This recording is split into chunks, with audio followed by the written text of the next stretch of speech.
കൃഷ്ണപുരം തെക്കൻകാവ് ശ്രീ വനദുർഗ ദേവി ശ്രീ ധർമ്മശാസ്ത്ര ക്ഷേത്രത്തിലെ ഭാഗവത സപ്താഹ യജ്ഞത്തോടനുബന്ധിച്ച് നരസിംഹാവതാര ദൃശ്യാവിഷ്കാരം നടത്തി ചടങ്ങിൽ നിരവധി ഭക്തജനങ്ങൾ പങ്കെടുത്തു.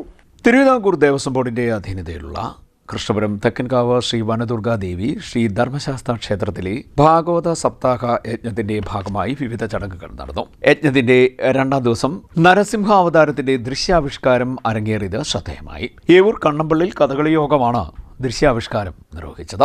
കലാമണ്ഡലം ആര്യജിത്താണ് രംഗത്തെത്തിയത്. നിരവധി ഭക്തജനങ്ങൾ ചടങ്ങുകൾ ദർശിക്കാൻ എത്തിയിരുന്നു. രണ്ടാം ദിവസം ഹരിനാമ കീർത്തനം, ഗണപതി ഹോമം, വിഷ്ണു സഹസ്രനാമജപം, ഗ്രന്ഥ നമസ്കാരം, സമൂഹ പ്രാർത്ഥന, ഭാഗവത പാരായണം, ലളിതാ സഹസ്രനാമജപം, പ്രസാദമൂട്ട്, ഭാഗവത പ്രഭാഷണം, ക്ഷേത്ര ദീപാരാധന എന്നിവയ്ക്ക് ശേഷം പ്രഭാഷണം, സമൂഹ പ്രാർത്ഥന, ഭജന, മംഗളാരതി എന്നിവ നടന്നു. ആത്മാർത്ഥതയുള്ളവളായിരുന്നു എന്നുണ്ടെങ്കിൽ ആ അമ്മയുടെ പ്രാണൻ പോകുന്നതിന് മുമ്പ് എത്ര വലിയ ജോലിയായാലും അവിടെ നിന്ന് ഒരാഴ്ചയെങ്കിലും ലീവ് എടുത്ത് ഈ അമ്മയുടെ അടുത്ത് വന്നിരിക്കണം.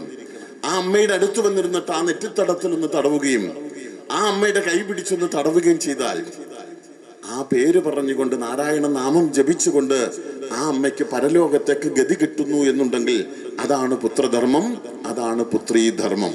മരിച്ചതിന് ശേഷം ഇവിടെ വന്ന് ആള് കാണിക്കാനും നാട്ടുകാരെ മുഴുവൻ വിളിച്ച് സാമ്പാർ കൂട്ടി ഇഡ്ഡലി കുഴച്ച് പ്രഥമൻ അടിച്ച് വലിയ ആള് കാണിക്കാൻ വരുന്നവരൊന്നും മക്കളല്ലേ അല്ലേ അല്ലേ അല്ലേ അല്ല അല്ല.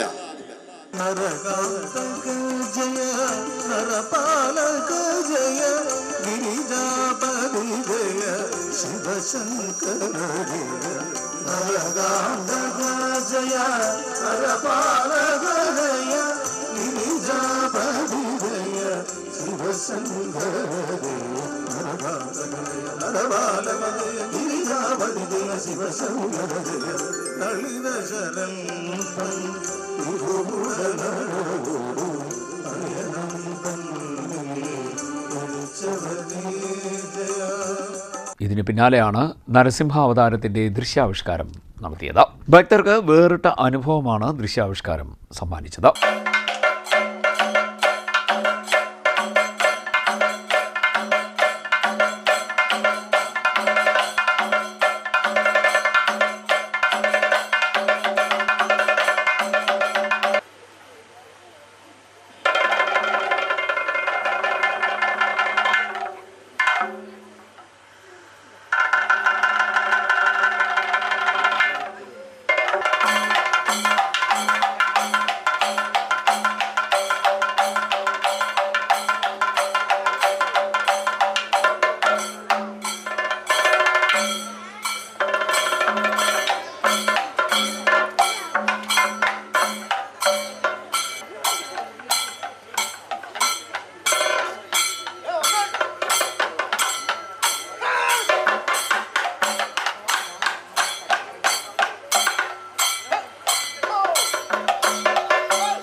ചടങ്ങുകൾക്ക് ക്ഷേത്ര ഉപദേശ സമിതി ഭാരവാഹികളും സപ്താഹ കമ്മിറ്റി ഭാരവാഹികളും അടക്കം നേതൃത്വം നൽകി. ക്ഷേത്രതന്ത്രി പുറപ്പേരിലം നാരായണൻ വാസുദേവൻ നമ്പൂതിരി, യജ്ഞാചാര്യൻ മുട്ടത്തറ സതീഷ് ചന്ദ്രൻ, ക്ഷേത്ര മേൽശാന്തി സി സജിത് ഇലഞ്ഞിക്കൽ എന്നിവർ മുഖ്യ കാർമ്മികത്വം വഹിച്ചു.